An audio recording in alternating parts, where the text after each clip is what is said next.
Building a Better Broward Podcast with your host, Greg Brewton.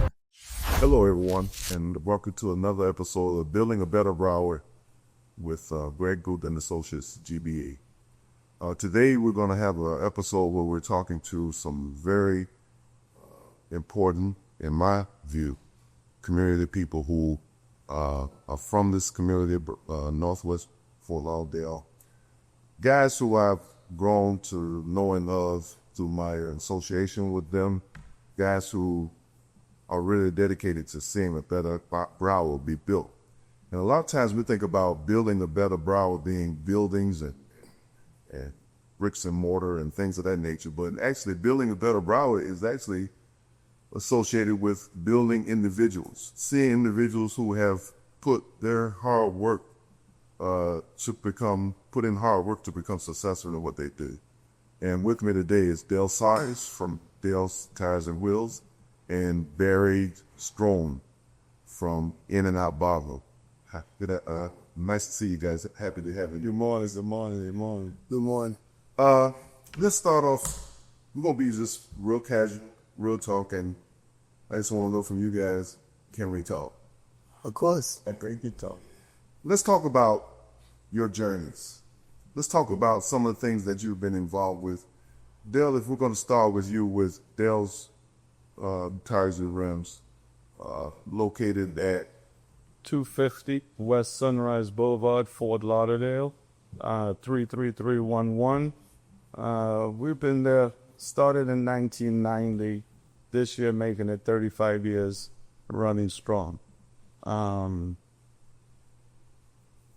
It's been a struggle, but it's building. So let's talk about, because I remember back when you were at another location. Yes.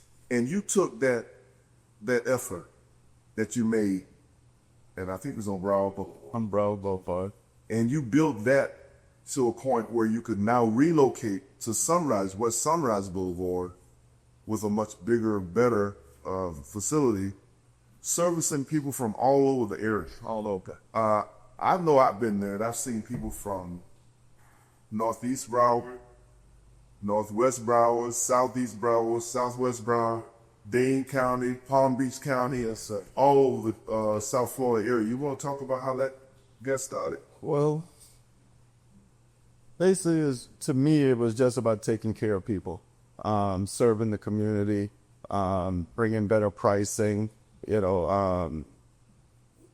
same jobs that people, let's say Boca, Coral Springs, those area, where they would get $500 for, the job really could be done for $200, $250, and so we were able to do things like that, which helped build the business.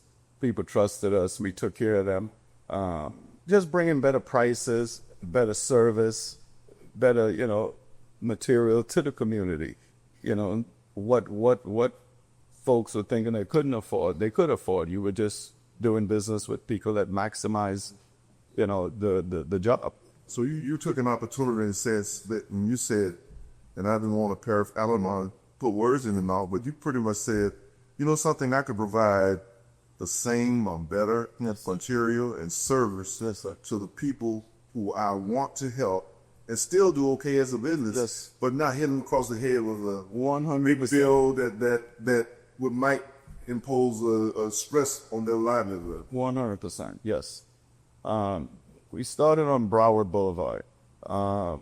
We used to rent a building on Broward Boulevard with a 5-year lease, which knowing that was going to come to an end.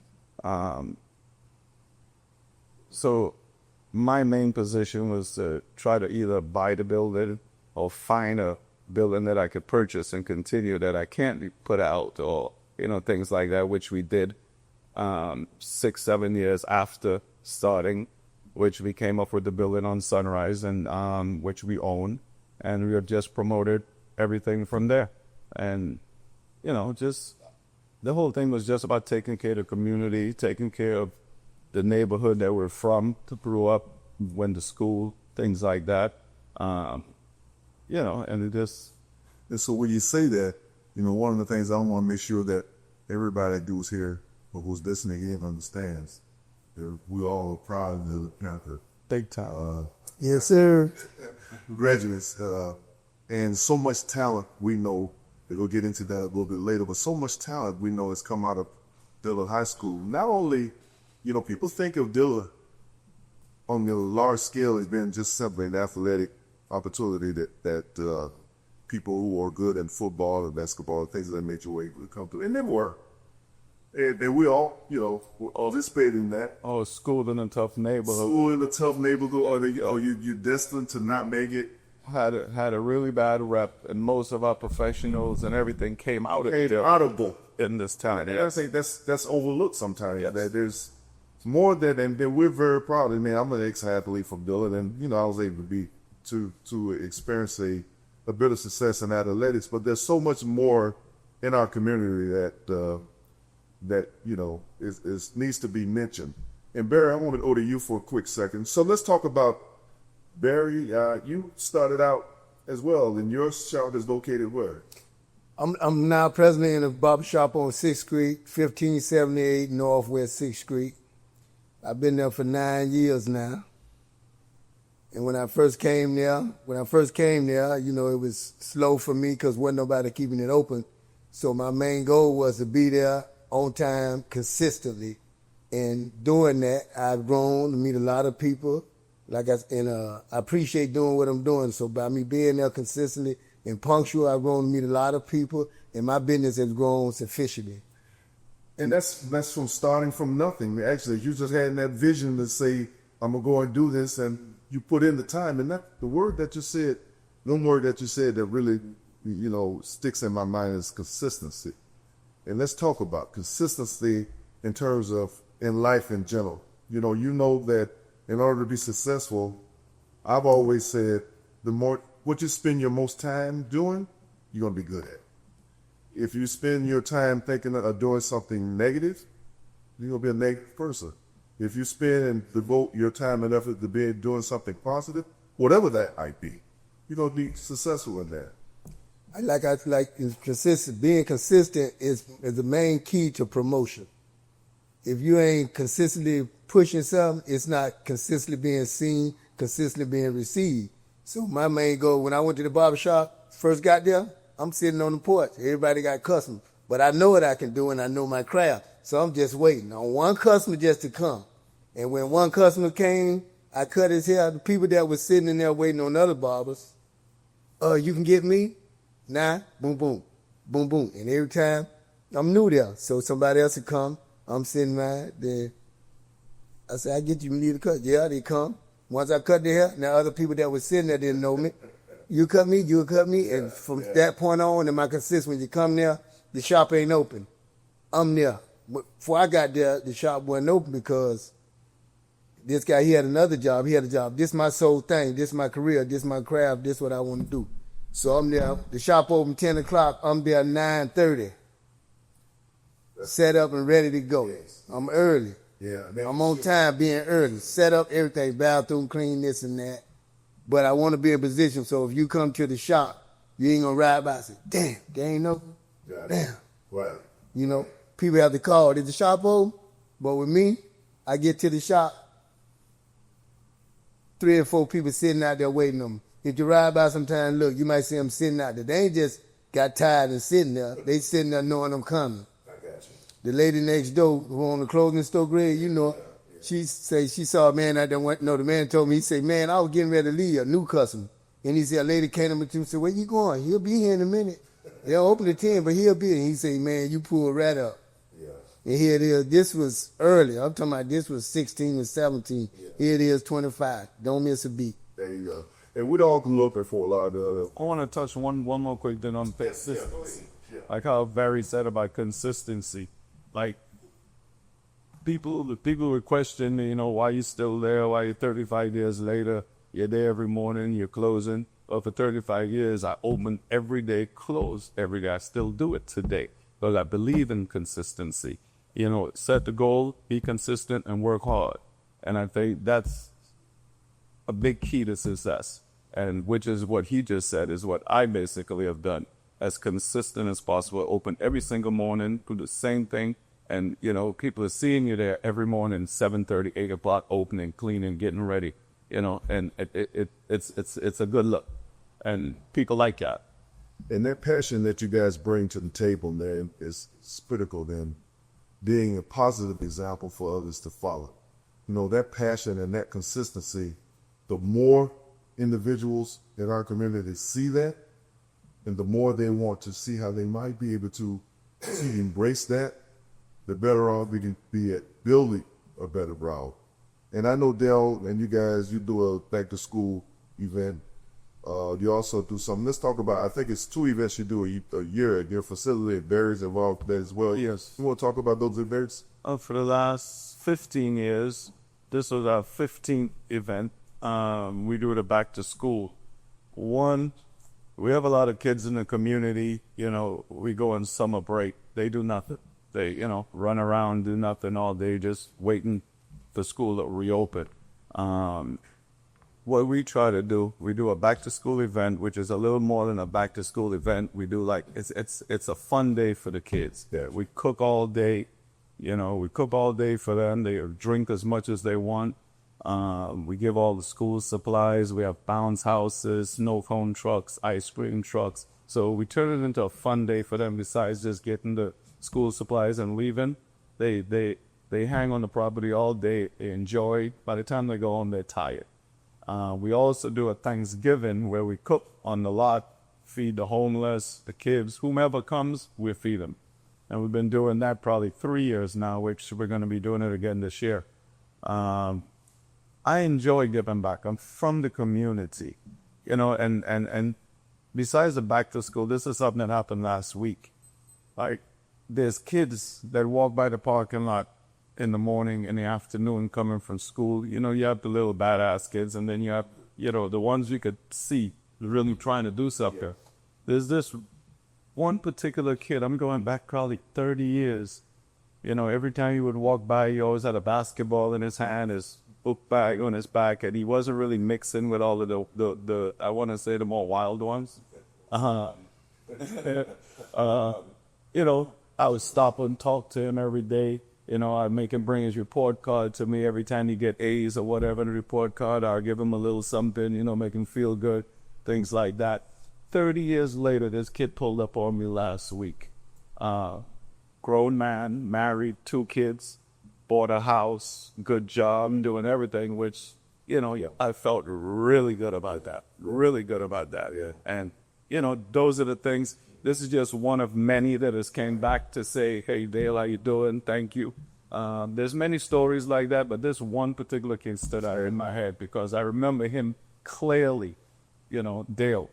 And, you know, just little things like that to see one of the kids from the neighborhood blossom into more than probably expected. Yes, it's beautiful. And, you know, we never know sometimes what kind of impact we can have on an individual. A young man, just by showing an act of kindness, someone he cares, someone, and who knows what the situation they're there, but that relationship that you had with that young man, now a grown man, he was you, and it was something to develop, you know, him as a man. And Barry, I know you participated in the back to school event. I heard you were there giving free haircuts. That's part of what you do? Yeah, I started with Dale, you know, like when I got into business, then I came over and Dale said he needed somebody to cut hairs at the back to school, and he offered to pay me. And I said, well, only reason where I'm going to come if you don't pay me. I don't need no money. I want to get, even though I didn't have much, I was just getting started, I wanted to give something back. So ever since then, every year I come up there and I leave my job, paying customers, and come up there. And I'm talking about cut them off, leave them, see you tomorrow, whatever. I'm going up there to give back to the kids because I know it's responsible parents and it's irresponsible parents, and the kids don't have nothing to do with that. It's not the kid's fault. So I be in place to make sure they get a fresh haircut. And like I say, when I'm up, this last one we had, so many kids came. I was hurt, but glad I can be there. I was hurt to see so many kids needing a haircut, and I was hoping that they only held up and didn't get the kids' haircut because they received the flyers. I put it on Facebook, they had them advertised. So I was saying, I hope these parents didn't have these kids' haircut because they knew they were going to get a free one at Dale's Tire, which they can use that money for elsewhere. But it was a lot of kids, and I look forward to doing. I look forward to giving because it's time, and all I ain't want nothing for it. It made me feel good, not pompous or proud. I wanted to do it just to give back, and I didn't want nobody to know I was doing it for free. Didn't care. I just wanted to make sure it was done. Let's get it back. Didn't look for no reward. No reward. My reward was already given to me. So, that's what I look forward to doing. And every year, I'm ready. And this year, he cut probably 30-something kids. Probably on his 20th kid, he was tired, wanted to quit. But like you said, you were seeing the kids sitting waiting, and they really needed it. So he just pushed on and kept it going and got it on that case. Yeah. That's absolutely. Because it ain't the kid's fault. And even when I'm there, they know the time, and they still come, could you do one more? What y'all been doing? The barber's on the back burner. But it ain't the kid's fault, so I ain't had no problem. I guess. You were talking about, you were thinking about expanding that event to doing something as a career thing for kids that come in who are there, maybe branching off in the future, doing something. What did you with this? We're hoping next year when we do it, probably bring in some, local professional people, things like that could this time, besides the kids just running around having fun and eating and drinking, maybe this next year we'll do where we have guys that can mentor some of the kids, talk to them, people that they'll listen to, and try to promote that a little bit more and go a little deeper into the back to school besides supplies for, we're going to start next year getting back guys to mentor some of the kids. Okay. So making that connection that is long lasting throughout the year, whereas the kid who may come and think that, I'm only coming for a back to school event where I get a free backpack and a haircut. Well, maybe I might be able to plant something in that kid's head, male or female, 100%. that drive them to things in the future. Like when I was going to barber school to get my license, like I said, I've been cutting since I was like 15 to 16. It came a natural to me. And all my life I did it, and this is what I love and enjoy. Right. But when I was in barber school, I met this one young guy. He'd come to school, and he wasn't in the barber. He didn't have a knack for it. He couldn't part hair right. And I always talk to him and always told him to try to show him. And I used to tell him, I said, man, you need, I said, once you go to the military, you can try this, try that, and get you a trade, and it won't be a student loan that you'll have to pay back.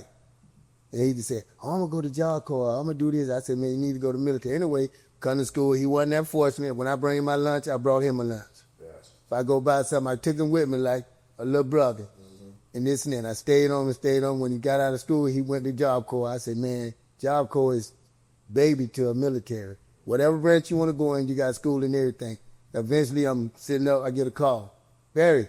I said, yeah. What's up, Justin? He said, I'm in the Marine. He joined the Marines. No, the Marines on the boat, right? Right. He joined the Marines. And I'm talking about this 5 years ago, maybe 6 years ago. So, when you're motivated, like Dale was saying and inspiring, I was telling him go get a trade. I didn't know what he would have a knack to or fall in love with, but it was a great field. A lot of schools and this and that, and it won't financially burden him, man. He been in the Marines now. He got a wife and everything just from that one person. You saw him wanting to do something because he was there. And then that's where you see a lot of different types of customers come to your shop.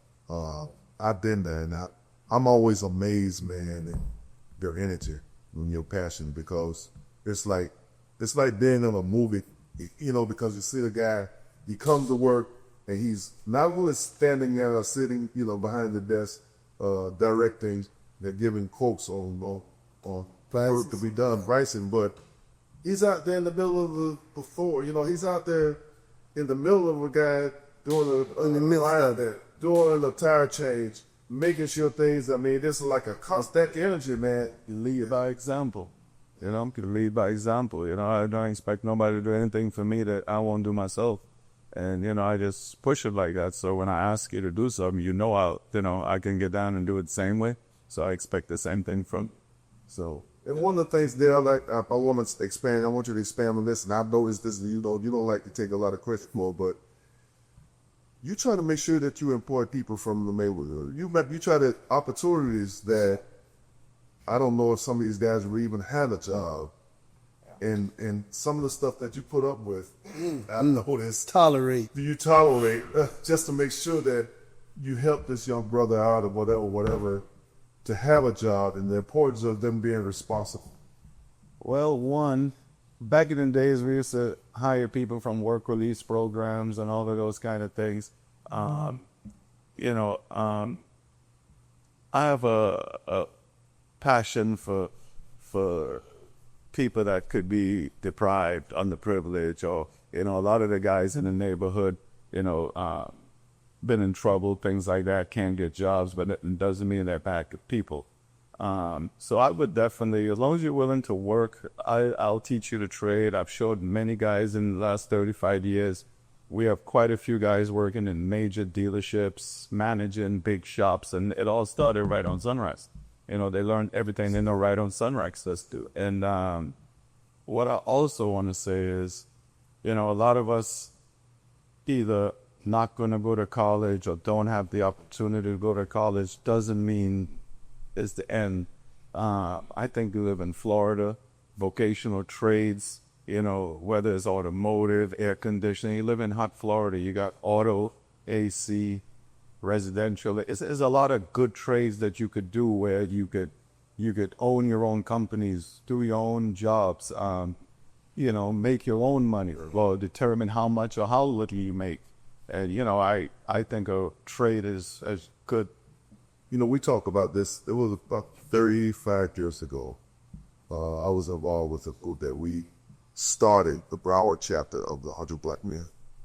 And one of the things I remember, Charles Cherry, Barry Stroman, LeBron Williams, all of us, a few guys that mentioned that were passionate about helping within the community. But one of the things we talked about 35 years ago was trying to be mentors to young men to not go out and look for a job, but go out and create a job. And we understood back then that vocational education, being able to have your own skill, being able, not to say that you don't need an education at all, but to think along the lines of, as I get my education, how could I take that to create a job that I'm the boss of, that I can now build to be something more than what it was, when I walked into it. And I think that's what you guys have done. You look at it from a standpoint, yeah, you probably could have gone, Dale, I know you're a smart guy. So I know you could have probably gone and worked for a dealership for the last 35, 40 years and been okay. You would have been okay. You would have had a decent life. But you took the initiative to say, something? Well, do this, man. You took the vocation that you were able to obtain at Dillon.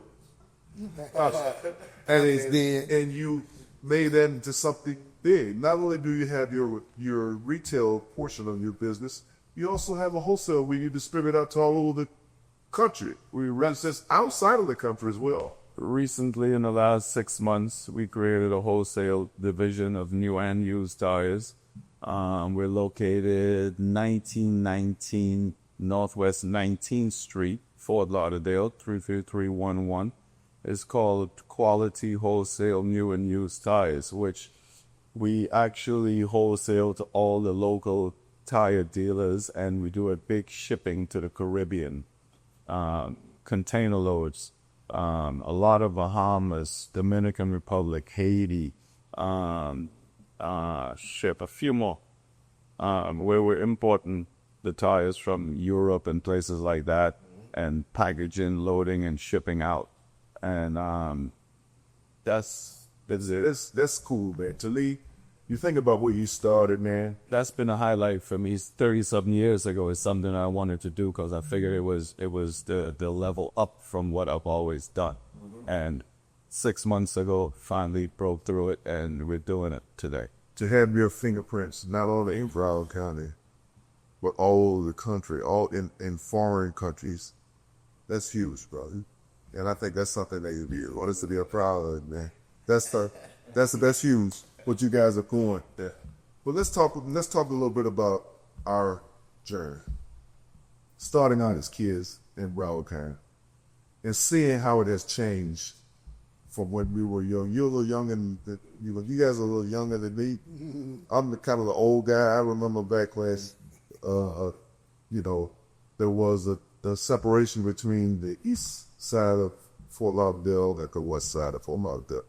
Primarily always, determined by the tracks. You heard we talk about that. But it's so beautiful now to see how we have grown as a city to embrace each other, regardless of your background, regardless of your code, regardless of, we have a commission that had the city commission that has representation. We have a county commission that says a extremely amount of representation. We have Miramar with a lot of, Hollandale.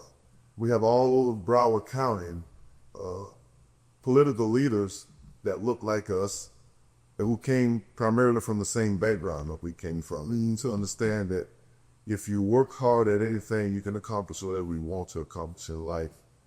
And now to see how Fort Lauderdale and Broward County is growing so massive, not just the beach, but other small areas.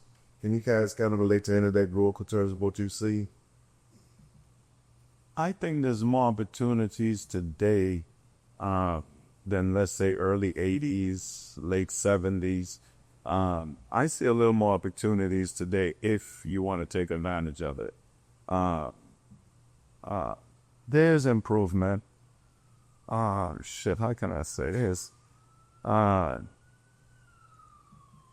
Just in the 33311 community, we have a lot of changes going on, better housing, better things going on. I was talking to a guy the other day, and he was saying to me, well, there's a lot of stuff going on, but it's not really helping the community. And I said, no, you're missing the point. Because anytime you have growth, you're going to have the developments that's going on. Let's talk about Siston Corner, for instance. The development that's going on isn't displacing anyone. Those are bigger properties that's going to take it for a year. And so now there's the opportunity to put in, we all grew up that we know certain areas of the city that were affordable for us, wouldn't necessarily the best part of the life that you really want to experience. But now these developments are coming on board and they're providing, affordable housing, they're providing an upgrade in the housing stock that will be an improvement to what we all grew up to seeing and knowing. And so from that perspective, I know that as we grow, opportunities become available. Not only residential, but commercial. There will be commercial opportunities for you to expand and for you to expand, to build a bigger business. Because as this area grows, the need for certain services also grow. As more people come in, more people need tires, more people need haircuts. It's a building of a community in an area that, in my mind, as a kid, I was so glad to just be the corner store. That's all we really had. You walk from your house to the corner store, and that was the extent of what you were able to experience. But as we always like to say, in the communities, we like ice cream, we like coffee, we like to go to the movies, we like the bowl, all those things that you have to go outside of the community to experience. I'm not coming back to the community. You guys have any? I'm in agreement with that. There are a lot of projects going up along the corridor. They do say affordable housing and things like that. I'm just hoping that it is. Because if it isn't, there goes the community here. So, and that's the challenge. You look at today's market, and you look at some of the existing housing that exists. As you said, the one house you sold was that at some point you saw a household that somebody bought for $260,000. Some say 7 or 8 years ago. No. That was just like 17. Right before COVID. When COVID got reversed. Yeah. 17, and then here it is. Soon after COVID, 3 to 4 years after that, boom, it doubled. Yeah. So that's greed and selfishness, but also business. If the gas price go up, food gonna go up because it requires transport, et cetera, et cetera, et cetera. So, but yeah, things don't change like that. overnight. So how do we create and protect, what people who are most impacted by that? And I say through knowledge and education and opportunity. To me, if we sit standing and not try to blow the minds of the individuals who are most affected, no change will ever occur. It's that kid who you spoke to 35 years ago, or that kid that you spoke to who's now in the Marines, who's not looking at something broader, just Navy, Navy. Yeah. But he's now in the armed forces, and because of that, there will be opportunities that will be provided to that individual once he's done serving the country. So it's things like that we need to try to get our kids to embrace. Like I guess by me being mature now and looking back, it was opportunity. It wasn't as much advertised to us by us to our people. Just like the military, was there. When I was a kid, I got in trouble and had to go in, and the judge said, when you get out, you come see me. I'll make you where you can go to military. But I was hard-headed and fast and didn't want to go. So it always been opportunities. Mine wasn't as big as us. He may get a great opportunity than me. If I get in trouble and the other man get in trouble, I might get time where he might get community control. So, but it was always there. The job was always there. Like people now say, oh, this person got my job, got all the job. We can't get no job. I say if a person got a job, it had to be available, number one. You don't hear nobody saying they fired all these people and hired all these people. Person came and they got the job. So it always been there. We just like what we talking about now. Got to speak up and enlighten our brothers and sisters about this and about that. Like I tell the brothers when they come in the barbershop, I say, look around. I say, you see me, what I'm doing is a service, it's barbershop. If a person catch a flat tire, you got to go to a tire shop. Have a motor problem, he got to go to a mechanic. That person's house, he want to get it painted, got to have a painter. I say, me in life, I'm about trades, because trades is, once you get the trade, it can turn into a business, and you can oversee that business and send your force out in the community. But that's what it's all. Yeah, so you can make that determination. I think opportunity always been there. It wasn't as great. It wasn't that much promoted. And like me, it was always there. I had people around me, but I just was fast and wanted to have fun. But I think it was always there. So right now, a lot of things I don't speak on because I don't want to feel like a bad guy, like job opportunities. Say the job given to this person, it ain't given. I remember when I was young, I went on the roof and worked. The next day they called me, I said, I ain't gonna be able to do it. And so when people tell me about this job, he got his job and I ain't got it, I was like, look, man, I hear you. I say, I'm not mature. I go dig a hole, anything, till I can find better. Right. But when I was young, I went on that roof and I was waterproofing. And it wasn't strenuous, it was hot, but I'm young too. They called me the next day, Barry, I said, I ain't coming, man. I knew the same. What's going on? I said, man, I ain't gonna do it. So, it sounds funny, but saying that, I'm definitely not with people talking about he took my job or they get my job, they giving him opportunity, they giving me, taking our jobs. Man, these jobs available. Yeah. I did the same thing back in the days, man, trying to figure out, getting work and things like that, like the job on the roof. And I got that first paycheck. I couldn't go back out there. Yeah. I went one day. I think we've all I was there. that. But the key to it is that you search for something that you can do. So that may not be your career path doing roofing work. That's okay. Or whatever you see that's not you. But what is, in your desire, what do you have as a desire, a passion for? Whatever you have a passion for, go for it. And even if you don't know it yet, you got to find it. Like I told a young brother, if you go to the military, you might want to be a mechanic. You might want to be a barber. You might want to get in the medical field. I think the military is full of all that. It's required. Yeah.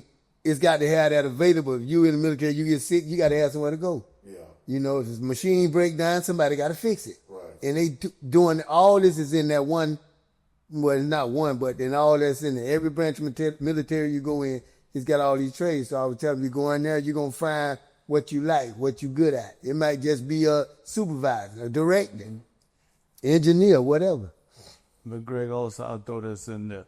I can't really speak for today presently, but I know early 80s, late 70s, as kids coming up, in the neighborhoods we came out of, it was like the big guys were the drug dealers and, You know, those are the guys with the nice cars, the girls, the jewelry, the money. So as young kids coming up, that's what we're seeing. That was almost like, an option as far as perfecting. Right. You know what I mean? Yes. So you have a lot of kids get caught up in that. And, before they're 18 to 20, you got a prison record. Yeah. And, or dead. Yeah. Which sets, if you go do your time, you come out, it still sets you back because that record stays with you. Whether it's jobs, what it stays with you. And, sometimes as a young guy, I used to feel like it was set that way for me, And, you get older and you figure it out. But I think today we have more professionals and things like that for kids to look up to and things like that. The drugs and all that's still there. All that is still there. But I think we just have more to see to hope for, I guess. But I know back in those days, that was a profession option for us. Because that's what we had a small opportunity. I'm going to do on this because I'm seeing this as from a mature point. When you was young, schools and park recreation, we had what was called field trips. And when you was allowed to go on these field trips, you was allowed to come out the neighborhood like Dale was talking about. If I'm stuck in the neighborhood, all I see is the drugs. That's what I see. That's my goal. Exposure. But when I go on a field trip, you see different people with their skills. You see doctors, lawyers, go to the college campus. They show you all these fields. So a field trip was important, but a lot of times we wasn't pushed to go on them field trips. So we were stuck in that fishbowl. So like I sit back now, we couldn't afford it. We had opportunities, and when you mature, you can see it more greater now.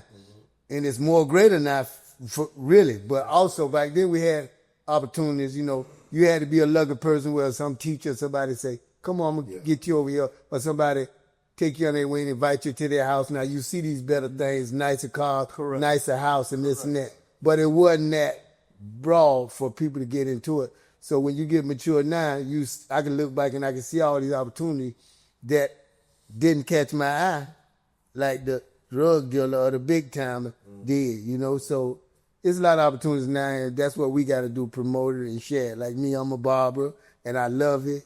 And what I love the most is that what I do, it reciprocates. The relationship is reciprocal. Right. I be in place because the person most people want to be groomed. So I be in place for them, and they patronize me. Gotcha. And that's sort of what, we were talking about earlier that you're going to expand to with your events. Given that opportunity to have our young minds, male and female, meet someone else who's doing something different than what they may have been exposed to previously. Yeah. Someone who, I remember, I was talking to a group I was doing a career day, me being a planner. I never thought about being a planner until I saw someone at a very young age building something. And I started looking at, so what did that take? And I was kind of asked the question, not really thinking about I was going to be, let me just find out. But as you become exposed to how things are developed, and that was always intriguing to me, to be able to see, what did it take to get from that vacant piece of property to a structure that's on that property? Was there any thought behind that? How did that occur? And I found out that there was it's all been planned. So a lot of the things that we see that's being developed, we need to teach our children and our community. That building didn't just happen, or that development along the corridor didn't just happen. Process. It was planned years ago. And incentives were created to make it occur. So now we're looking at you're reacting to what's happening rather than being a part of what's happening and knowing what's happening. And that's so important for us to get that message out to everyone. I don't know if you guys have had an opportunity to see other areas in Broward County, and you look around and you go, for instance, when we were growing up, the beach was small motels, basically. It was spring break, wet t-shirt contests, and everybody thought that was cool. But me, back in the 70s, being in planning and zoning, was able to see that a plan was put in place to see the beach redeveloped. What you see today was talked about back in the 70s. So, and it was planned for. It was planned. Zoning districts were created. Opportunities were created to encourage and entice redevelopment to happen. So they said they wanted to get away. The city of Fort Lauderdale said, we want to get away from the spring break wet t-shirt contest stuff, because the businesses around the beach was suffering when it was a spring break. It did very well during the spring break period. They were dependent on spring break. So they would do very well during spring break, but when spring break was over, it was barren. It just struggled to maintain. So they wanted to make it a place, a resort, so a place people would come throughout the year and experience and enjoy the beach, and that has happened. So also, that's among our time as well. We created a district where you say you want to be a place where you live, work, and play. So that's why the large buildings and condos and all that kind of stuff were built in the downtown, along with restaurants and things like that, close to the beach, so the place where you can live, work, and play. It's happening now in the CRA. Same thing. It's not by mistake. We were playing years ago. But I want to thank you guys for coming in today, and I really do appreciate the time that we've been able to spend together, because to me, this is what builds a community. The relationships that you guys have within your businesses, in the community, the energy that you take to the community to give back. I want to thank you for allowing me to come, because I appreciate being called. I keep it simple. People ask me, what's up, bro? I say simplicity. But I always want to be involved. Anything I can do to help, I want to do it, because that's what life about, being active. If you ain't active, you ain't living. Gotcha. And that's where I feel about it. So I'm always ready to help and be a part. And they can come to 1578 Northwest 6th Street, In-N-Out Barbershop. I'm also appreciative of you asking me to come this morning to talk. I don't normally show up or really get involved like that. I'm more of a quiet, easy go and do what I got to do and keep it moving. But I was glad for the opportunity. It's good that young folks or even folks in the community knows that, people did come out of this community and there is a survival rate, or there is a chance to be more than you expect to be or can be. So I think it's cool that what you're doing is good. I like it. And let's get the message out there, man. You guys keep doing what you do. And we're going to be very supportive of everything that you do. And I'm going to welcome you to come back at a later time that we could just have some more chit-chat. I know we didn't get into the dealer thing too much. I would love. Yeah. We're going to talk about next time we get together, man. We're going to talk about what's happening in the Panther world. Okay? Yes, sir. And by the way, it's Dale's Tires, 250 West Sunrise Boulevard, Fort Lauderdale, 954-764-1582. Check us out. We take care of the folks in the community. We just take care of people, period. Amen. Yeah, my brothers. Thank you, Drew. You all have a great day, and thank you, man, for enjoying another episode of Building a Better Broward with GBA. Talk to you.